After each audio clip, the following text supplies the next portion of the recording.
guys, it's time to Flippin' Hippo. Thank you for joining us on our YouTube channel at Flippin' Hippos. Today we're going to talk about bullet journaling. You guys all know that I am really big on time management. I'm a huge advocate for to-do lists and keeping yourself organized and holding yourself accountable. Not only in work and business, but also in your personal life. You need to have a place where you're keeping track of your goals and your tasks and your appointments and your everyday things that you need to be doing. And so I use a bullet journal to do that. I mention it all the time, and recently I've had a lot of questions come through and messages and requests from people to see what a bullet journal is or how to set one up for themselves. So that's what we're going to do today. This is going to be the introduction and how to set up a bullet journal, and then in weeks to come I will probably do more videos, more in depth on some of the graphs you can do, some of the to-do lists, time management, and things that are within your bullet journal. What is a bullet journal? A bullet journal is a planner system that tracks your past, plans for your future, and helps you keep the present organized. That's all it is. It is simply a planner, but not just for the future. It's holding you accountable today, it's keeping you organized today, and it is planning for the future, but it also tracks your past. So you can keep track of everything that you're doing in your life and see where you need improvement or don't need improvement. You can also use it like a regular planner and put your appointments and stuff in there. I cannot take credit. The bullet journal was created by Ryder, Carroll, and I will link down below his original YouTube video where he first showed his system that he created called the bullet journal and showed people how to do it. What do you need to set up a bullet journal? At the end of the day, all you really need is a pen and a notebook. The beautiful part about bullet journals, the best part about bullet journals, is they can be as simple or as elaborate as you personally want to make them. How creative are you? How much time do you want to spend on it? It's so flexible. You can do anything from between a 50-cent spiral bound one subject notebook from Walmart with a plain black big pen all the way to a $30 moleskin specific for bullet journaling paper with the dots that you trace, and you could have every color marker. I've seen people that watercolor their bullet journals. They literally go in with a paintbrush and watercolors and make it really pretty. You don't have to do that though. You can have a notebook and a pen, or you can be elaborate, or you can be anywhere in between. Anywhere. It's up to you. I personally am not artistic and I am not visually creative. So I don't do a lot with mine as far as doodling or anything like that. People who are more creative and more artistic do use the watercolors and the markers, and they doodle in theirs and they draw pictures and they make graphs. That's not for me. I'm more of a creative writer, so I keep journal entries and I write and I use my creativity that way. I do color code inside of it for organizational purposes. And but like I said, you can get a regular notebook and one pen or whatever you want. It's up to you. How creative are you? How creative do you want to be? And how much time do you want to spend on it? Most of us don't really want to be spending a half an hour every night on our bullet journal. We just want to quickly write down our tasks for the next day. But some people love that outlet, and some people love to be creative, and some people want to spend 45 minutes every night drawing and coloring and making graphs, and that's perfectly okay too. The bullet journal is so flexible that it will fit any type of personality, any type of time constraint or time that you want to spend. So without further ado, this is my current one. You can see I have kind of a fancy one, but this was a gift to me. Many of my friends and family know that I do bullet journal and I am a writer, and so I get these as gifts all the time for Christmas and birthday. And I actually have two Rubbermaid bins in the office, in Keith's office. One is full of bullet journals that are already done. They're all filled up and I keep them to track my past. And then I have another bin full of empty ones that I've been gifted that I will use.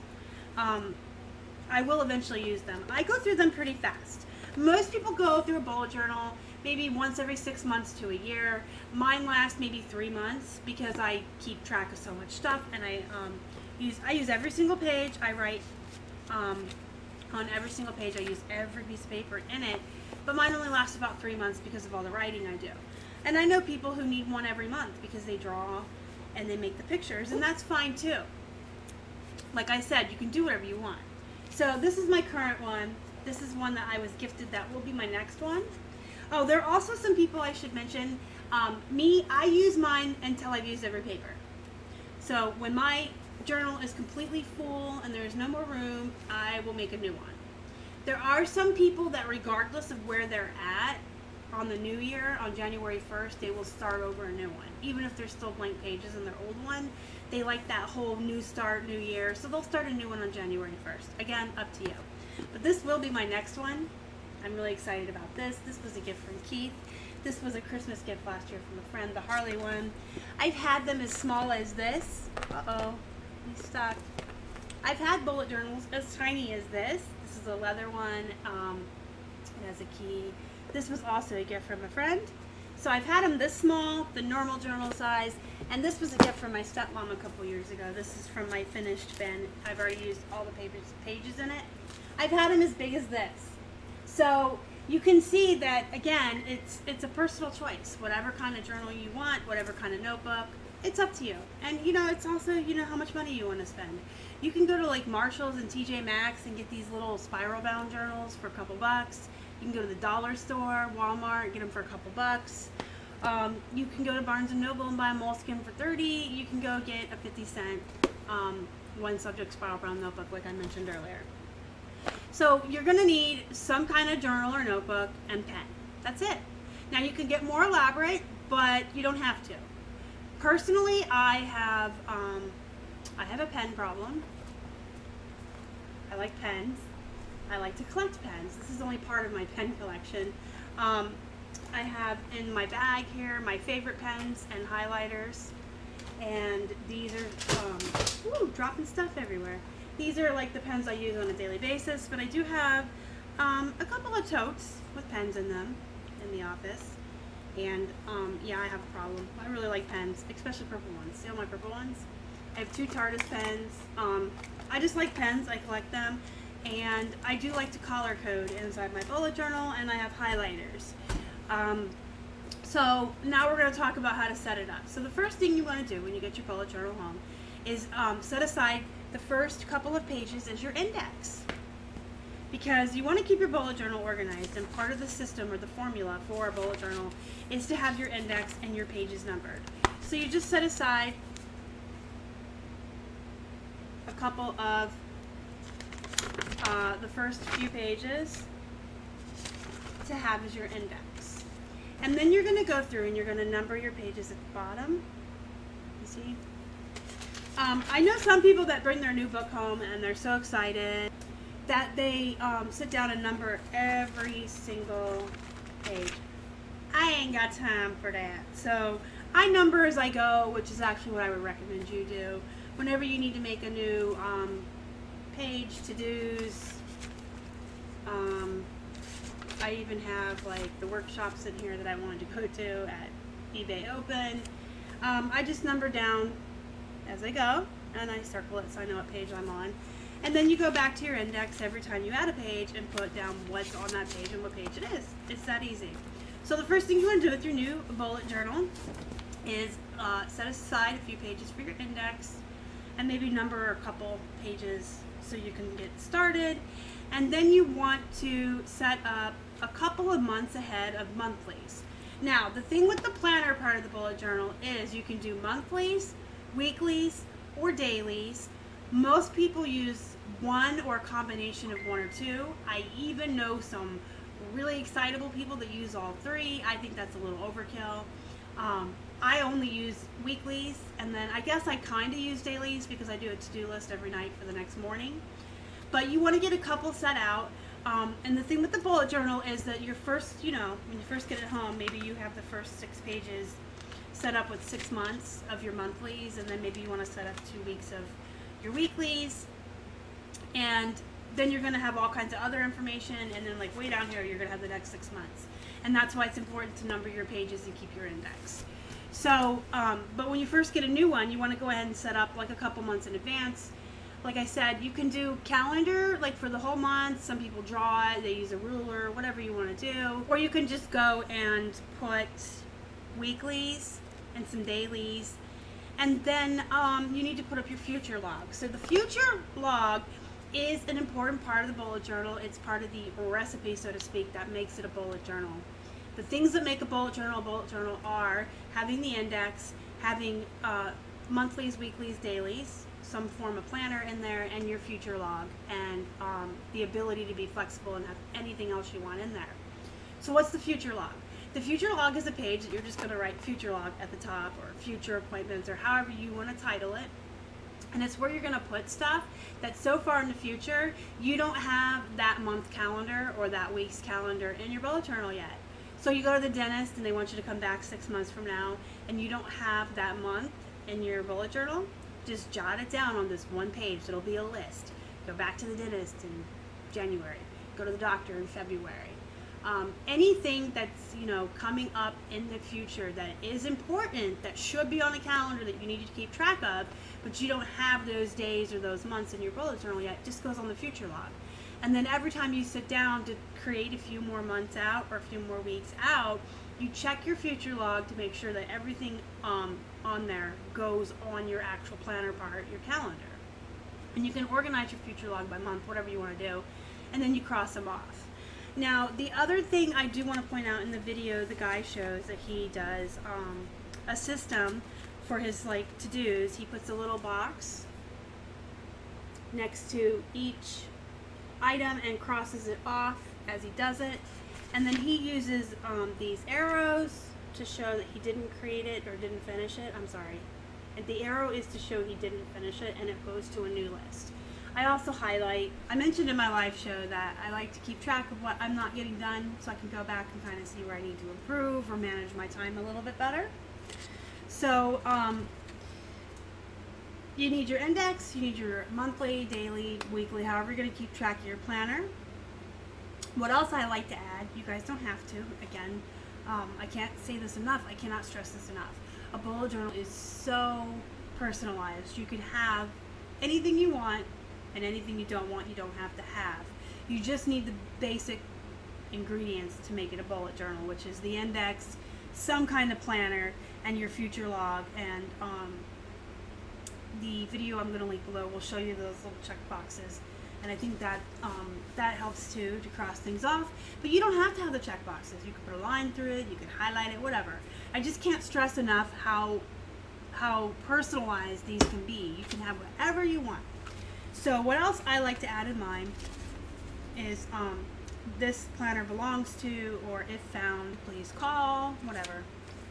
And then I do like to put my medical info. I do have some pretty severe allergies to certain medications that will kill me. So like my very first page, sometimes even before my index, like before like the very first page, because I take this everywhere I go. So if I were to be laying on the street, hopefully they would look for my phone or this and look at it. So it's like I like to put it as the first page, and I put my primary care physician, my preferred hospital, my emergency contact is Keith, and then whatever medications I'm allergic to. Please do not give these to me, I will die. I write that all in red pen too.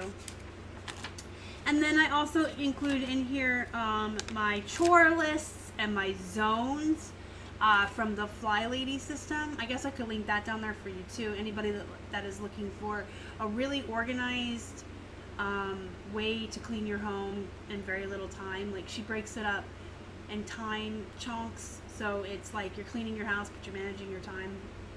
It's a really good system to follow. So I put all my FlyLady stuff in here. I keep track of my weight loss. I keep track of my glasses of water every day, what I'm eating. I do lists. Again, I'm not artistic, but there are some people who do graphs or charts that they color in for how much water they've had or their weight loss, or they draw the little pies that they color in. Again, it's all up to you. You can draw pictures, you can color, you can just make lists, you can do tick marks. I like tick marks a lot too. But it's basically a place to keep track of every single thing in your life. Additionally, every week I put our menu in here, so I menu plan with this thing. I put my menu in here every week. I have a master grocery list in here, a master list of recipes that we enjoy eating, so we're not like eating the same thing all the time. I have, every night I put a to-do list for the next morning in there. I journal, I take notes, I write everything in here. Now, a couple of things that I don't do that I know are really popular amongst other bullet journalers. A lot of people like, well, I guess because I keep track of my water intake, but a lot of people do a habit tracker. So they want to keep track of how many glasses of water did they walk, how many steps did they take, just any kind of good habits that you're trying to build. They do habit trackers. Some people keep track of their bad habits, like if you're trying to quit smoking or cut down on something, you can keep track of it. Some people have a place in their bullet journal where they take time each night to write down something they're thankful for, and they call it their gratitude. People keep track of diet, food, how much food they're taking in, their calories. But basically, a bullet journal is you and your life all in one book. You can keep track of everything. Now, if you're the type of person that loves technology and wants to just have your calendar on your phone at your fingertips, this is probably not for you. If you do enjoy having a journal and a paper planner that you write in every day, if you like to keep track of stuff that way, this is definitely for you. This is my favorite part of my day.